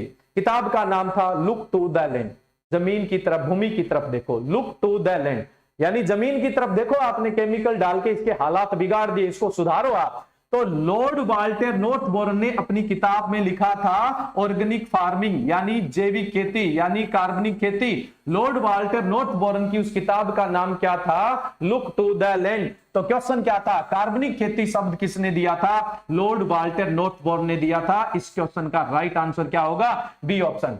फिर से फटाफट रिपीट कर देता हूं, सर अल्बर्ट होवार्ड कार्बनिक खेती के सिद्धांत दिए, फादर ऑफ ऑर्गेनिक फार्मिंग यानी जैविक खेती के जनक भी कहते हैं। लॉर्ड वाल्टर नॉर्थबॉर्न ने कार्बनिक खेती शब्द दिया था, इन्होंने एक अपनी पुस्तक लिखी थी, उसका नाम था लुक टू द लैंड। और तीसरा था डॉक्टर रुडोल्फ स्टेनर, ये ऑस्ट्रेलिया के थे, ये दोनों यूरोप पर्टिकुलर ब्रिटेन से, और ये ऑस्ट्रेलिया से थे। इन्होंने बायोडायनेमिक खेती दी थी। और आपको पता है ऑस्ट्रेलिया कार्बनिक खेती उत्पादन में विश्व में सबसे लीडिंग कंट्री है, यानी फर्स्ट पोजीशन पे रहने वाली कंट्री है। भारत का नंबर थोड़ा लेट आता है भाई, 15वां स्थान है। ठीक है, ध्यान रखिएगा, भारत का जो नंबर है कार्बनिक खेती के अंदर वो 15वां नंबर है, ऑस्ट्रेलिया का है वो पहला नंबर है। नेक्स्ट है मक्का मूंग कौन सी फसल का उदाहरण है। दिखने में बहुत आसान एग्जांपल है, लेकिन बड़े बड़े इसमें फेल हो जाते हैं। इवन आपका दिनस्य बोर्ड भी फेल हो गया, उसको भी क्वेश्चन हटाना पड़ा था, लेकिन ये बहुत ही सिंपल क्वेश्चन है। देखो मक्का मूंग है वो कौन सी फसल का उदाहरण है। एक ऑप्शन है समांतर फसल, बी ऑप्शन है सहचर फसल, सी ऑप्शन है वर्धीकारक फसल और डी ऑप्शन है एले फसल। सबसे पहले अपने इसी एग्जांपल पे चलते हैं, बाद में जो यहां पे ऑप्शन है उन पर डिस्कस करेंगे। अभी हमने पीछे बात की थी अंतःसस्य इंटरक्रॉपिंग, दो चीजें होती है ध्यान रखिए, एक तो मिक्स क्रॉपिंग, मिक्स क्रॉपिंग का मतलब होता है मिश्रित फसल, और वहीं पे एक होता है इंटरक्रॉपिंग। इंटरक्रॉपिंग का मतलब होता है अंतःसस्य। बीजों को मिक्स किया, कोई लाइनिंग अरेंजमेंट नहीं है, कोई कतार अरेंजमेंट नहीं है, सीधा आपने खेत में डाल दिया, वो मिक्स क्रॉपिंग है, कुछ भी नहीं ज्यादा सोचना है, ठीक है। नेक्स्ट है इंटरक्रॉपिंग। आपने क्या है, दो या दो से अधिक फसलों को अलग अलग कतारों में लगाया है, तो उसको आप क्या बोल देंगे, अंतःसस्या बोल देंगे। जैसे मान लो 2 लगा दी, 3 लगा दी, जितनी भी आपने लगा दी। कतारों की संख्या का अनुपात कुछ भी हो सकता है, 5:2, 3:2, 1:1, 2:2, XYZ जो भी हो सकता है, वो फार्मर पे डिपेंड करेगा, एरिया पे डिपेंड करेगा, उसके मैनेजमेंट पे डिपेंड करेगा, ठीक है। उस पर आपको ज्यादा विचार नहीं करना है। समांतर फसल और सहचर फसल, इन दोनों के बीच में ही क्या है, थोड़ी से अपने को कंफ्यूजन रहता है, थोड़ा नहीं अच्छा खासा रह जाता है। ये समांतर फसल की अगर मैं परिभाषा दूं तो सीधा ही है, 2 या 2 से अधिक फसलों को एक ही प्लॉट के अंदर अलग अलग कतारों में लगाना। इसकी भी सेम ही परिभाषा है, एक ही प्लॉट के अंदर 2 या 2 से अधिक फसलों को अलग अलग कतारों में लगाना। परिभाषा से आप कुछ नहीं समझेंगे, यहां पे समझेंगे इसमें जो फसलों का चुनाव कर रहे हैं उससे। फसल कौन कौन सी ले रहे हैं, देखो समांतर, समांतर को बोलते हैं पैरेलल, और सहचर जो साथ में चल रही है यानी कॉम्पेनियन। देखो नाम पे ही आप आंसर ढूंढ लीजिए, सहचर साथ में चल रही है यानी कॉम्पेनियन है, और समांतर क्या है, पैरेलल, साथ में नहीं चल रही है, पैरेलल है। देखो सहचर कौन सी होती है, सहचर साथ में चल रही है जिनके बीच में कंपटीशन है। अगर आप इंटरक्रॉपिंग में ऐसी कोई 2 फसलों का चुनाव कर रहे हैं जिनके बीच में कंपटीशन है, कुछ ना कुछ प्रतिस्पर्धा है। आपको ही पता है पौधों के बीच में प्रतिस्पर्धा किन बातों को लेके होती है, प्रकाश को लेके, पानी को लेके, पोषक तत्वों को लेके, स्थान को लेके, इन चीजों के लिए स्पर्धा रहती है। जो इस स्पर्धा में जीतता है वो आगे बढ़ जाता है, जो इस स्पर्धा में जीतेगा वो आगे बढ़ जाएगा। तो अगर हम 2 फसलें ले रहे हैं, उनके बीच में प्रतिस्पर्धा होती है, कुछ न कुछ प्रतिस्पर्धा होती है, तो हम क्या बोलेंगे, सहचर। जैसे इसका सबसे बढ़िया एग्जांपल मैं आपको बताता हूं, गेहूं और सरसों। आप 12th लेवल पे हो तो इस एग्जांपल के बाद दूसरे एग्जांपल की आपको जरूरत ही नहीं पड़ेगी। अगर आपसे सहचर फसल का एग्जांपल पूछा तो ये ही एग्जांपल है, दूसरा कोई एग्जांपल ही मत याद करिए, और कोई दूसरा एग्जांपल आ जाएगा तो कैसे आइडेंटिफाई करोगे, 1 ही मिनट का काम है, लास्ट में बता देंगे। गेहूं और जो सरसों है, गेहूं और सरसों के बीच में प्रतिस्पर्धा तो रहने वाली है, कम रहेगी वो बात अलग है। गेहूं में 6 पानी की जरूरत है और सरसों में कितने पानी की जरूरत है, 3। गेहूं ज्यादा पोषक तत्व लेने वाली है और सरसों मध्यम पोषक तत्व लेने वाली है, यानी पोषक तत्वों के लिए प्रतिस्पर्धा तो करेगी। और इन दोनों में से कोई सी भी एक फसल ऐसी नहीं है जो लेग्यूमिनेसी से बिलोंग करती है, या नाइट्रोजन स्थिरीकरण करती है, या कोई एडिशनल जमीन को फायदा पहुंचाती है। जमीन से पानी भी लेगी, पोषक तत्व भी लेगी, अलग से कोई फायदा नहीं देने वाली है। इसका मतलब पानी के लिए, इसका मतलब प्रकाश के लिए, इसका मतलब पोषक तत्वों के लिए इनके बीच में प्रतिस्पर्धा रहती है। अंतःसस्य में अगर ऐसी फसलें लगा रहे हो जिनके बीच में प्रतिस्पर्धा रहती है तो वो सहचर है, साथ में चल रही है। ऐसा नहीं है कि मैं तो नहीं खाऊंगी तू खा ले भाई, है ना, अभी तेरे को मैं प्रमोट कर रही हूं। अगर ऐसा होता तो अपने सहचर नहीं बोलते, लेकिन ये तो क्या है, इनके बीच में तो एक कंपटीशन है, मैं ज्यादा खाऊं, मैं ज्यादा खाऊं, इस तरह का कंपटीशन है। तो इस तरह की फसलों को आप क्या बोलते हैं, सहचर फसल बोलते हैं। अब आपके दिमाग में क्वेश्चन आता होगा, जब प्रतिस्पर्धा है तो क्यों लगाया जाता है, बाद में बताएंगे क्यों लगाया जाता है, पहले जो मेन चीज है उस पर आइए। समांतर फसल, ऐसी फसल जिनको हम खेत में लगाते हैं, जैसे मान लो जितना भी इनका रेशियो कोई मैटर नहीं करता है, ध्यान रखिएगा। ऐसी 2 फसलें जिनको हमने खेत में लगाया है उनके बीच में कोई प्रतिस्पर्धा नहीं होती है, कोई भी कंपटीशन नहीं होता है, उसको हम समांतर फसल या फिर सहचर फसल बोलेंगे। तो 7वें क्वेश्चन का राइट आंसर क्या था, ए ऑप्शन। जिन स्टूडेंट ने ए आंसर राइट दिया उनका सबका ठीक है, जिनके बीच में प्रतिस्पर्धा नहीं हो। अब देखो मक्का और मूंग में प्रतिस्पर्धा कैसे नहीं है, मक्का और मूंग, मक्का और मोट भी आ सकता था, मक्का और उड़द भी आ सकता था, एक ही बात है। देखिए मक्का जो है वो 30 दिन के बाद है वो पोषक तत्व लेना स्टार्ट करता है ढंग से। मक्का को 4 पानी की आवश्यकता होती है, मक्का की लंबाई ज्यादा होती है। वहीं पे मूंग मोट उड़द की बात करूं तो मूंग मोट उड़द है, ये लेग्यूमिनेसी कुल के हैं। लेग्यूमिनेसी कुल की फसलों की जड़ों में गांठें होती है, उसमें राइजोबियम जीवाणु होते हैं, नाइट्रोजन स्थिरीकरण करते हैं, इनको ज्यादा पोषक तत्वों की आवश्यकता पड़ती नहीं है। लेकिन जो नाइट्रोजन स्थिरीकरण स्टार्ट होता है वो 4थे सप्ताह से स्टार्ट होता है, और 4थे से 7वें सप्ताह के बीच में सबसे पीक होता है नाइट्रोजन स्थिरीकरण का, यानी ये अपना काम खुद ही चला लेते हैं। तो इनको शुरू में थोड़े बहुत पोषक तत्व चाहिए 28 दिन के लिए, और मैंने कहा था मक्का तो पोषक तत्व 30 दिन बाद लेना स्टार्ट करता है, पहले भी लेता है लेकिन बहुत थोड़े, और ये लेते हैं थोड़ा। ये देखो जितनी भी दलहनी फसलें हैं, राजमा को छोड़ दीजिए, बाकी सारी की सारी दलहनी फसलें कम पानी चाहने वाली और कम पोषक तत्व चाहने वाली होती है, थोड़े बहुत से गुजारा कर लेते हैं। तो मक्का को जिस समय पोषक तत्व नहीं चाहिए उस समय इसको चाहिए, लेकिन वो भी बहुत कम मात्रा में। मक्का को 4 पानी की आवश्यकता होती है, मूंग मोठ उड़द को इक्का दुक्का पानी मिल जाता है तो बढ़िया उत्पादन दे देते हैं। मक्का में जो पानी दिया उसका जो बची कुची नमी है उससे ही अपना काम चला लेते हैं, इनको अलग से पानी देने की जरूरत नहीं है, पानी के लिए कोई प्रतिस्पर्धा नहीं है। मूंग मोठ उड़द की आजकल सब 60 दिन वाली वैरायटी लगाते हैं, कोई लंबी नहीं लगाते हैं। तो 60 दिन में अपना मूंग मोठ उड़द है वो तैयार हो जाता है और मक्के को 120 दिन लगते हैं। तो जब 60 दिन की बात होती है तो मक्का और मूंग की हाइट में कोई ज्यादा फर्क नहीं होता है, प्रकाश के लिए भी कोई प्रतिस्पर्धा नहीं होती है। तो किसी भी बात के लिए इनके बीच में प्रतिस्पर्धा तो है ही नहीं, किसी भी बात के लिए इनमें प्रतिस्पर्धा तो है ही नहीं। और जिनमें प्रतिस्पर्धा नहीं होती उनको अंतःसस्य में लगाते हैं तो वही कौन सी फसल कहलाती है, समांतर फसल या फिर पैरेलल क्रॉप कहलाती है। समांतर फसल कहलाएगी या फिर क्या कहलाएगी, पैरेलल क्रॉप कहलाएगी। इसमें एक इंपॉर्टेंट क्वेश्चन मैंने आपको साथ साथ में बता दिया था।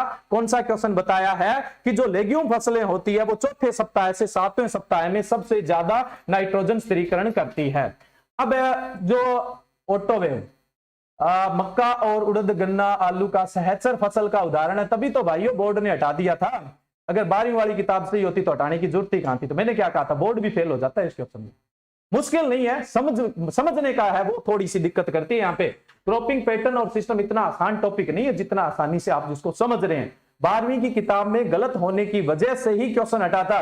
अगर 12वीं की किताब से ही होती तो क्वेश्चन क्यों हटाते, सीधा सीधा दिनेश बोर्ड बोलता भाई 12वीं की किताब में लिखा हुआ इसलिए। लेकिन 12वीं की किताब में गलत लिख दिया इसका मतलब नहीं है कि वो सत्य हो जाएगा, उस क्वेश्चन को हटाना करना पड़ेगा, डिलीट करना पड़ेगा। इसीलिए तो हर एग्जाम में 5, 7, 10 क्वेश्चन डिलीट होते हैं, क्योंकि 12वीं को आधार मानते हैं और फिर 12वीं से भी बड़ी लोग किताबें ले आते हैं। आपको ही पता है एग्रीकल्चर में राज करता है ICAR, Indian council of agriculture. उसने जो लिख दिया फिर उसको 12वीं वाली भी किताब नहीं मिटा सकती है। जब लोग 12वीं की किताब लेके आए तो लोग ICAR का पब्लिकेशन ले गए, बोले ये देखो इसमें क्या लिखा हुआ है, तो क्या है क्वेश्चन को हटाना पड़ा। समझ गए आप?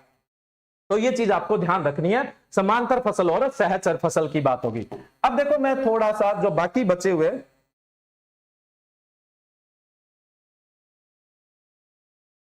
उनको भी एक्सप्लेन कर देता हूं। जो मेन था वो तो यही था मामला, ठीक है।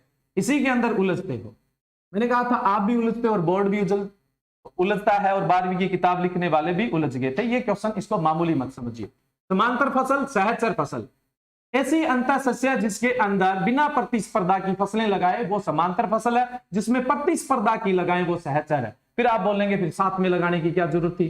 देखो हम जब फसल प्रणाली में अंतःसस्या पढ़ते हैं तो उसके अंदर ये एक ही फायदा नहीं पढ़ते हैं, ये भी पढ़ते हैं जोखिम कवर करता है, ये भी पढ़ते हैं रोग कीट है वो कम लगते हैं। देखो कैसे, आपने यहां पे ये 2 लाइनें मान लो सरसों की लगाई है और उसके बाद में 2 गेहूं की लगाई है और 2 वापस किसकी लगा दी, सरसों की लगा दी।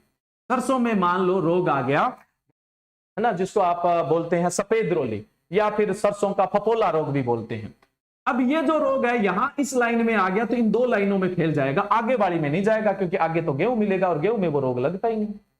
तो ये एक बैरियर बन जाएगा, इससे रोग कीट कम लगते हैं अंतःसस्या से, और अंतःसस्या से रोग कीट कम लगते हैं तो आपको पेस्टिसाइड कम डालने पड़ेंगे, प्रदूषण कम होगा, आपका खर्चा भी कम लगेगा और जो उत्पाद होगा उसमें केमिकल भी कम होंगे तो उसकी गुणवत्ता भी क्या होगी, बढ़िया। देखो कितना बढ़िया फायदा है। प्रतिस्पर्धा वाली लगा लोगे तो भी कोई नुकसान नहीं है, तो ये भी फायदा होता है। दूसरा, सरसों आपकी 100 से 110 दिन में तैयार हो जाती है, गेहूं 150 दिन में तैयार होता है। बुआई के 130 दिन बाद ओले गिर गए तो गेहूं तो चौपट है, लेकिन सरसों तो घर ले गए ना आप, तो जोखिम कवर हुआ या नहीं हुआ, ये भी बेनिफिट होता है। और भी बहुत सारे बेनिफिट होते हैं, इसलिए अंतःसस्या प्रतिस्पर्धा वाली फसलों के बीच में भी हो सकती है, लेकिन कोशिश रहे कि बिना प्रतिस्पर्धा की फसलों के बीच में ही अंतःसस्या होनी चाहिए। अब आप सोचोगे जी सहचर और समांतर को पहचानेंगे कैसे। देखो एक चीज ध्यान रखिएगा, अगर एक फसल नॉन लेग्यूम हो, नॉन लेग्यूम को हिंदी में क्या बोलेंगे, बिना लेग्यूम की हो, मैं इंग्लिश में लिख देता हूं, ठीक है। एक फसल आपकी नॉन लेग्यूम है और दूसरी फसल है वो कौन सी है, लेग्यूम है। अगर ऐसा एग्जाम्पल है तो वो कौन सा होगा, समांतर फसल का होगा। अगर ऐसा एग्जाम्पल होगा तो समांतर पैरेलल क्रॉप का। एक फसल तो कौन सी है, नॉन लेग्यूम है, और एक फसल कौन सी है, लेग्यूम है। अगर ऐसा एग्जाम्पल होगा तो वो किसका एग्जाम्पल होगा, समांतर और पैरेलल का। लेग्यूम के अंदर भी ध्यान रखना, आपको 3 फसलें छोड़नी है। राजमा नाइट्रोजन स्थिरीकरण नहीं करता है, उसके अलावा छोड़ना है रिजका और उसके साथ में छोड़ना है आपको बरसीन। ये 3 फसलें आ जाए लेग्यूम होते हुए तो भी वो समांतर फसल का उदाहरण नहीं है। इन तीनों को छोड़ के एक फसल नॉन लेग्यूम है और एक फसल लेग्यूम है तो वो किसका एग्जाम्पल है? समांतर फसल। और अगर दोनों ही फसलें नॉन लेग्यूम दी हुई है, दोनों ही फसलें नॉन लेग्यूम दी हुई है, गेहूं और सरसों दोनों ही नॉन लेग्यूम है, तो जाहिर सी बात है वो किसका एग्जाम्पल होगा? सहचर का। अब कुछ पढ़ने की जरूरत ही नहीं है। नॉन लेग्यूम को अदलनी नहीं कहते, गलत बात है। सारी दलनी फसलें लेग्यूम है, सारी की सारी दलनी फसलें लेग्यूम है, लेकिन सारे लेग्यूम दलन नहीं है। लेग्यूमिनेसी कुल में तो इमली भी है, लेग्यूमिनेसी कुल में तो बबुल किक्कर भी है, लेग्यूमिनेसी कुल में तो बरसीम भी है, लेग्यूमिनेसी कुल में तो रिजका भी है। इनकी दाल खाते हो क्या आप? कैसे अदलनी बोल सकते हो? नहीं बोल सकते ना। तो सारी की सारी दलन है, वो लेग्यूम है, लेकिन सारे लेग्यूम दलहन नहीं होते हैं। इसलिए मैंने अदलनी शब्द यूज नहीं किया, इसलिए मैंने नॉन लेग्यूम शब्द यूज किया, क्योंकि फिर मामला गड़बड़ हो जाएगा और अपने को गड़बड़ करनी नहीं है। वर्दी कारक फसलें कौन सी होती है? देखो, एक फसल होती है मुख्य और उसके साथ कोई दूसरी ऐसी फसल लगा दी जाती है जो मुख्य फसल का उत्पादन बढ़ा देती है। बरसीम पूरे भारत में लगाई जाती है। बरसीम की पहली काट और दूसरी काट के अंदर चारा अच्छा मिले, इसके चक्कर में बीच बीच में सरसों भी डाल दी जाती है। सरसों डाल दी जाती है तो चारे का उत्पादन अपने को ज्यादा मिलता है और पशु भी बड़े चाव से खाते हैं। तो हमारा उद्देश्य उस बरसीम में सरसों डालने का यह नहीं था कि हम सरसों की फलियां लेंगे और उसका तेल निकालेंगे। हमारा उद्देश्य है उसको भी चारे के रूप में काम में लेंगे। तो मुख्य फसल कौन सी है? बरसीम। और बरसीम का उत्पादन बढ़ाने के लिए आपने क्या डाल दी उसमें? बरसीम, सरसों डाल दी, तो उसी को अपने वर्दी कारक फसल बोलेंगे। अगर बरसीम के अंदर आपने सरसों डाल दी तो बरसीम तो क्या है? मुख्य फसल है और बरसीम का उत्पादन बढ़ाने के लिए आपने क्या डाली? सरसों। सरसों क्या है? वर्दी कारक। ऐसी फसल जो मुख्य फसल का उत्पादन बढ़ा दे उसको आपने क्या बोलेंगे? वर्दी कारक फसल या एगुमेंट क्रॉप बोल देते हैं। नेक्स्ट है एले फसल। जिन फसलों के बीच में पौधरोपण दूरी बहुत ज्यादा होती है या फिर पेड़ों और झाड़ियों के बीच के अंदर कोई एक वर्षीय फसल लगा लेते हैं तो उसको अपने एले फसल बोलते हैं। जैसे बाग के बीच में आप बहुत सारी सस्य विज्ञान की फसलें लगा लेते हैं ना, बाग के बीच में, या पंजाब साइड या कुछ क्षेत्रों में पॉपुलर यूकोलिप्टिस लगा के उसके बीच में भी फसलें लगा ली जाती है, तो उसको हम क्या बोलेंगे? एले फसल। पेड़ या झाड़ियों के बीच में या जिनमें पौधरोपण दूरी ज्यादा होती है उनके बीच में कोई एक वर्षीय द्विवर्षीय फसल लगा लेते हो तो उसको अपने क्या बोलेंगे? एले फसल कहा जाता है। नेक्स्ट अपने चले, अगला क्वेश्चन है टिकाऊ खेती का सिद्धांत है। टिकाऊ क्या होता है? अभी समय कम है, ज्यादा एक्सप्लेनेशन नहीं देंगे अपने, फटाफट थोड़ा सा मेन चीजें वो मैं बता देता हूं। टिकाऊ खेती, सस्टेनेबल फार्मिंग, जो लंबी चले, जो लंबी चले। कई लोगों ने खेतों में इतना पानी लगाया कि वहां सेम आ गई, अब फसल नहीं ले सकते, वो काई की टिकाऊ है। कई लोगों ने इतने रसायन छिड़के कि चिड़ियाएं खत्म होगी, चिड़ियाएं खत्म होगी तो कीट इतने हो गए कि उनका नियंत्रण ही नहीं किया जा रहा, जिसकी वजह से उत्पादन पे भारी प्रभाव पड़ रहा है, वो काई की टिकाऊ खेती है। टिकाऊ खेती है जो लंबे समय तक चले, और लंबे समय तक तब चलेगी जब आपकी कर्षण क्रियाएं बढ़िया होगी। लंबे समय तक तब चलेगी जब आपकी एग्रीकल्चर प्रैक्टिस होगी वो बढ़िया होगी। तो टिकाऊ खेती का सिद्धांत कौन सा है? IPM, integrated pest management, INM, integrated nutrient management, जैविक खेती, उपरोक्त सभी। देखो, रासायनिक खेती है वो टिकाऊ खेती नहीं है। रासायनिक खेती जड़ बाढ़ के रख देती है ना, मतलब अपने खेती है उसको बर्बाद कर देती है, और आज उसका परिणाम आपके सामने आ रहा है, इधर उधर से सुनते होंगे ना। रासायनिक खेती इस परिस्थिति संतुलन को बिगाड़ता है, रासायनिक खेती मृदा की उर्वरा क्षमता को बिगाड़ता है, रासायनिक खेती से जो उत्पाद आता है हम खाते हैं हमारी हेल्थ को भी बिगाड़ता है, तो उसको तो टिकाऊ नहीं कहा जा सकता। टिकाऊ वो है कि हमारे पूर्वज भी अच्छे तरीके से कर रहे थे, हम भी कर रहे हैं, और आने वाली संततियों को वो जमीन और वो पारिस्थितिकी देके जाएंगे कि वो लंबे समय तक इसमें खेती करते रहे, तो उसी को टिकाऊ खेती बोलेंगे। ठीक है। रासायनिक खेती से बढ़िया है इंटीग्रेटेड पेस्ट मैनेजमेंट, अभी बताया था। इंटीग्रेटेड न्यूट्रिएंट मैनेजमेंट, समन्वित पोषक तत्व प्रबंधन। देखो, समन्वित का मतलब क्या होता है? जितनी विधियां उनको शामिल करो। जैसे मान लो पोषक तत्व देने की कितनी विधियां हैं? आप खाद से पोषक तत्व दे सकते हैं, हरी खाद से दे सकते हैं, जैव उर्वरक से दे सकते हैं, और रसायनों से दे सकते हैं। इनसे आप पोषक तत्व दे सकते हैं। नुकसानदायक कौन सा है? रसायन है। सबसे पहले आप पोषक तत्वों की पूर्ति किससे करें? खाद से। उससे भी बच गई तो हरी खाद दे दो, खाद में गोबर की खाद, कंपोस्ट की खाद, केंचुए की खाद, हरी खाद दे दो, इससे पूर्ति हो जाएगी। इससे बच जाते हैं तो जैव उर्वरक दे दो। जैव उर्वरक कौन से होते हैं? ऐसे जीव जो जीवित होते हुए पोषक तत्व प्रदान करते हैं, उन्हें जैव उर्वरक कहते हैं। जैसे राइजोबियम, एक्जेक्टोबैक्टर, एजिसोपाइरलम, बिजरकी, सोमेन, बहुत सारे हैं, तो उनको अपने जैव उर्वरक बोलेंगे। रसायन आप अच्छी तरह से जानते हो, जो उद्योगों में तैयार किए जाते हैं, सिंथेटिक होते हैं, उनको रसायन बोलते हैं, जो हमारे जमीन के लिए नुकसानदायक है। हमें क्या करना है? पहले जो सप्लाई जितनी हो सकती है खाद से करनी है, फिर हरी खाद से, फिर जैव उर्वरक से, फिर भी थोड़ा बहुत बच जाता है तो उसको रसायनिक से दे दो। हम तो क्या करते हैं, सबसे पहले यूरिया का कट्टा लाके ठोक देते हैं खाद की बजाय, क्योंकि वो कम मात्रा में ज्यादा पोषक तत्व दे देगा और उसको देना बहुत आसान है, लेकिन उसके नुकसान बहुत खतरनाक है। तो समन्वित का मतलब क्या होता है, जितनी भी उपलब्ध विधियां हैं उन सबको शामिल करके इस तरह से शामिल किया जाए कि सबसे पहले जो लाभदायक विधियां होती है उनको काम में लिया जाए और सबसे लास्ट में उस विधि को काम में लिया जाए जो हानिकारक है। तो ये बहुत कम काम में ली जाएगी और इसका जो हानिकारक प्रभाव होगा, दुष्प्रभाव होगा, उसको ये कार्बनिक चीजें खत्म कर देगी अगर थोड़ी मात्रा में, लेकिन पहले ही आप वो लेके आगे तो फिर प्रभाव कैसे खत्म होगा, फिर तो टिकाऊ नहीं रहने वाला है। ऐसा ही रोगों के प्रबंधन में, कीटों के प्रबंधन में होता है। आप कौन सी विधि अपनाओ, यांत्रिक विधि अपनाओ, सबसे पहले आप कौन सी विधि अपनाओ, भौतिक विधि अपनाओ, भौतिक के बाद आप कौन सी विधि अपनाओगे, यांत्रिक विधि अपनाओगे, ठीक है। यांत्रिक विधि के बाद आप कौन सी अपनाओगे, जैविक अपनाओगे, और जैविक के बाद कौन सी अपनाओगे, रासायनिक अपनाओगे। सारी विधियां शामिल करो, लेकिन पहले कौन सी, भौतिक। भौतिक के साथ साथ आप कल्चरल प्रैक्टिस भी ले सकते हैं, यानी कर्षण क्रियाएं भी ले सकते हैं। तो ये सबसे पहले, इनका कोई नुकसान नहीं है और ज्यादा खर्चा भी नहीं है। इससे नियंत्रण नहीं हो तो फिर यांत्रिक विधि से करो, यांत्रिक से नियंत्रण नहीं हो तो जैविक से करो। अब लास्ट में नहीं पार पड़े तो लास्ट में रसायनों को घुसाओ, लेकिन हम तो सबसे पहले खेत में रसायन लेके जाते हैं। तो जितनी भी उपलब्ध विधियां होती है उन सबको इस तरह से समावेश करना है कि पहले फायदेमंद विधियां और लास्ट में जाके नुकसान वाली, इसी को समन्वित बोलते हैं। और समन्वित का सिद्धांत मैं आपको बता चुका हूं, ठीक है। तो टिकाऊ खेती में आईपीएम भी ठीक है, आईएनएम भी ठीक है। जैविक खेती तो सबसे रामबाण इलाज है। जैविक खेती करोगे तो कभी कोई नुकसान नहीं होगा, ये तो सालों साल, है ना, लाखों साल तक चलने वाली खेती है जैविक खेती। तो ये सारे के सारे सिद्धांत किसके हैं, टिकाऊ खेती के, सस्टेनेबल फार्मिंग के। और भी बहुत सारे सिद्धांत है, कभी जैविक खेती का अकेले का बात करेंगे तब डिस्कस करेंगे, ठीक है। नेक्स्ट अपने बात करें, शुष्क खेती वाले क्षेत्रों में फसल का काल कितने दिन का होना चाहिए। फसल काल पूछा है, फसल काल मानसून काल पे निर्भर करता है। देखो, शुष्क खेती जिन क्षेत्रों में 750 सालाना से कम वर्षा होती है वहां पे खेती की जाती है शुष्क। जिन क्षेत्रों में बारिश होती है 750 से लेकर 1150, वहां पे खेती की जाती है अर्ध शुष्क। शुष्क खेती को ड्राई फार्मिंग बोलते हैं, ड्राई फार्मिंग।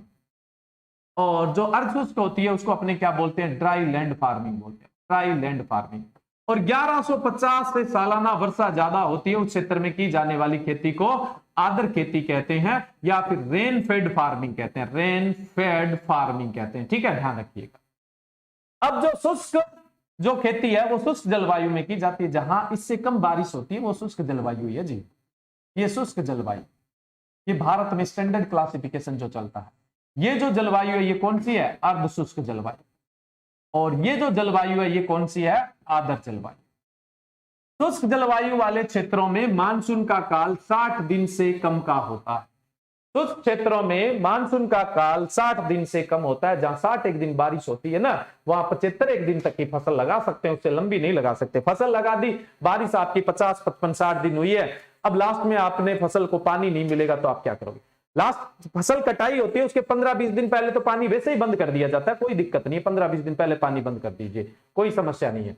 लेकिन लंबा नहीं चल सकते। मान लो इस क्षेत्र में आपने 100 दिन की फसल लगा दी और 60 दिन के बाद बारिश ही नहीं हुई, 60 दिन तो आपकी फसल बढ़िया लहराएगी और उसके बाद ये फसल चौपट हो जाएगी। हमें उस फसल का क्या फायदा, हम तो उसका उत्पादन घर पे नहीं लेके गए। तो मानसून के काल पर निर्भर करेगा। तो यहां पर जो शुष्क जलवायु है वहां मानसून का काल होता है 60 दिन का या 60 दिन से कम का। तो यहां पे आप कितने दिन की फसल लगा सकते हैं, आप 75 दिन या इससे कम की फसल लगा सकते हैं शुष्क खेती वाले क्षेत्रों में। क्वेश्चन तो यही था, राइट आंसर ए है। जिन स्टूडेंट का राइट आंसर ए है, जिन्होंने आंसर ए दिया वही राइट है, बाकी दिया वो गलत है। देखो 75 दिन से कम की फसल लगेगी, यहाँ पे इससे ज्यादा नहीं लगेगी। जहां पे ये है अर्ध शुष्क जलवायु है, वहां पे जो मानसून काल होता है वो लगभग 75 से 90 दिन का होता है। अर्ध शुष्क जलवायु वाले क्षेत्रों में मानसून का काल होता है वो 75 दिन से 90 दिन का हो सकता है। तो यहां पर आप जो फसल है वो 75 दिन से 120 दिन की ले जा सकते हैं या 90 से 120 दिन की ले जा सकते हैं। तो वैसे तो ज्यादा ठीक कौन सा रहेगा, 90 से 120 दिन, बट 75 दिन से 120 दिन की रेंज में आप फसलें लगा सकते हैं जहां पे अर्ध शुष्क जलवायु होती है। क्योंकि मानसून काल कितने दिन का है, 75 से 90 दिन का है, तो कंफर्टेबली ये फसलें लग जाएगी और पक भी जाएगी। और जहां पे आर्द्र जलवायु है, यानी जहां पे रेनफेड फार्मिंग की जाती है, जहां पे आर्द्र खेती की जाती है, वहां पे पानी की कोई कमी नहीं है, भरपूर पानी है। आप 120 दिन से लंबे काल की भी फसलों को लगा सकते हैं, 120 दिन से लंबे काल की फसलों को भी लगा सकते हैं। तो इस क्वेश्चन का राइट आंसर क्या है आपका? ए ऑप्शन राइट है, 9 का राइट आंसर ए। नेक्स्ट चलते हैं अपने 10 नंबर क्वेश्चन पे। बाजरा, चना, कपास, सरसों कितने वर्षीय फसल चक्र है? कितने वर्षीय पूछा है ना, कितने साल का फसल चक्र है? बाजरा कब लगता है भाई? खरीफ में। फटाफट आंसर दीजिए, आपके सामने ऑप्शन तो है। चना कब लगता है? रबी में। कपास कब लगती है? खरीफ में। और सरसों कब लगती है? रबी में। 1 साल, 2 साल, तो कितने वर्ष का फसल चक्र हुआ? ये तो आज के क्वेश्चनों में सबसे आसान क्वेश्चन था, ये तो सबको आना ही चाहिए, तो इसमें क्या एक्सप्लेनेशन दे, कोई जरूरत नहीं है ना। तो ये कितने वर्ष का फसल चक्र है? ये द्विवर्षीय फसल चक्र है। तो इस क्वेश्चन का राइट आंसर क्या होगा? बी ऑप्शन आपका राइट होगा।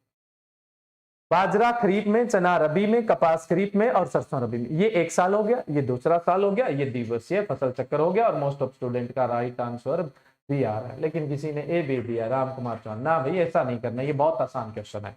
ऐसे क्वेश्चन गलत करोगे तो फिर कैसे सिलेक्शन करवा पाओगे? सोच के आंसर देना है। नेक्स्ट है मॉइस्चर अवेलेबल इंडेक्स किसने दी थी? मॉइस्चर अवेलेबल इंडेक्स जो क्लाइमेट क्लासिफिकेशन, जलवायु वर्गीकरण के लिए काम आती है भी। कितना मॉइस्चर मंथली होता है, वीकली होता है, ईयरली होता है, क्वार्टरली होता है, XYZ जो भी है ना। तो ये मॉइस्चर अवेलेबिलिटी इंडेक्स है वो किसने दी थी? वर्गीकरण में बहुत काम आती है। ये दी थी हारग्रेव्स ने दी थी। किसने दी थी? हारग्रेव्स ने दी थी। सी ऑप्शन राइट है।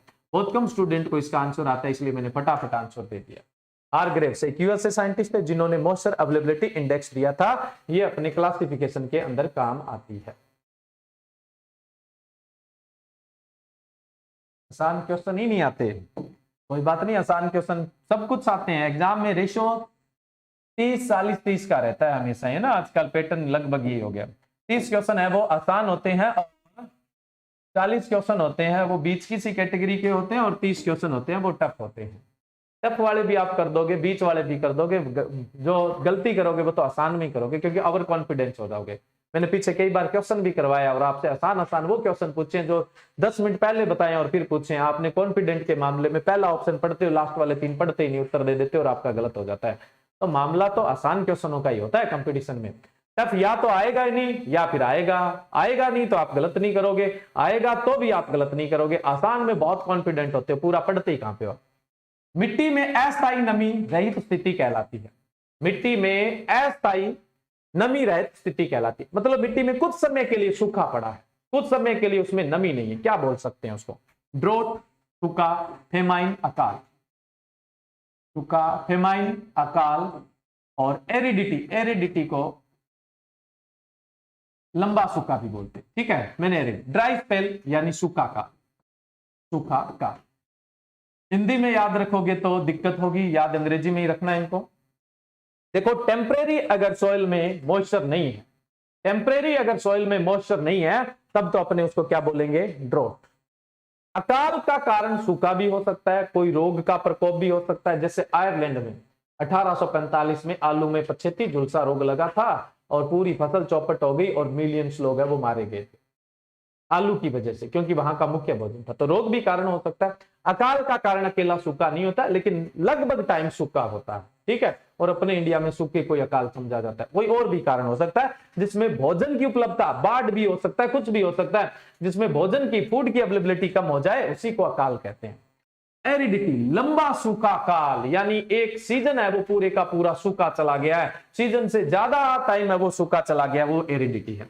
ड्राई स्पेल, छोटा छोटा समय सूखा निकल गया, फसल का टाइम था उसमें से कोई 2 सप्ताह, 15 दिन, 20 दिन, जिस दिन बारिश होनी थी, जिस टाइम बारिश होनी थी उस समय बारिश नहीं होती है, वो सूखा निकल गया, तो वो क्या हो जाएगा? Dry spell. इसने बोला मिट्टी में अस्थायी नमी रहती, अस्थायी तो क्या कहलाती है? ड्रोट। क्या कहलाती है? ड्रोट, ठीक है। और लंबी जो स्थिति है उसको अपने क्या बोलते हैं? एरिडिटी। इन दोनों के बीच में आपको ध्यान रखना है। लंबा काल पड़ गया तो एरिडिटी, अगर छोटा काल पड़ा है तो उसको अपने क्या बोलेंगे? ड्रोट बोलेंगे। क्वेश्चन तो और भी बहुत सारे, लेकिन टाइम हमारे पास लिमिटेड है। आज फिर इतने ही क्वेश्चन पे डिस्कस करेंगे, क्योंकि कुछ ऐसे क्वेश्चन थे जो बहुत ज्यादा एक्सप्लेनेशन वाले थे और हर एग्जाम में पक्के क्वेश्चन थे, आने ही आने हैं, ठीक है। जैसा समांतर और सहचर फसल वाला आपको करवाया है, वो हर एग्जाम के अंदर क्वेश्चन पूछा ही पूछा जाता है, तो उसको आप ढंग से पढ़ लीजिए, क्योंकि वो बहुत काम की चीज है।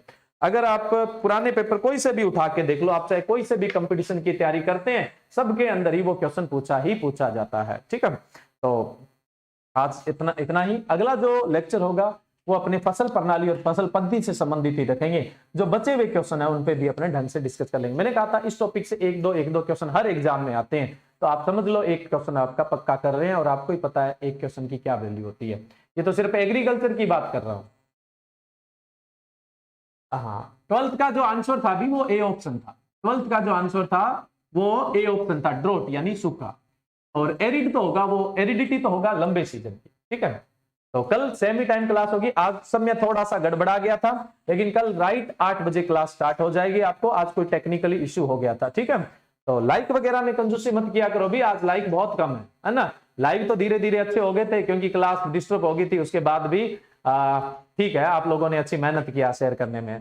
तो कल 8 बजे की क्लास रहेगी, पहले हिंदी जीके की क्लास और उसके बाद एग्रीकल्चर की क्लास। और कल का टॉपिक सेम ही रहेगा, फसल प्रणाली व फसल पद्धति, क्योंकि इसमें से अपने कुछ क्वेश्चन बच गए हैं। Thank you.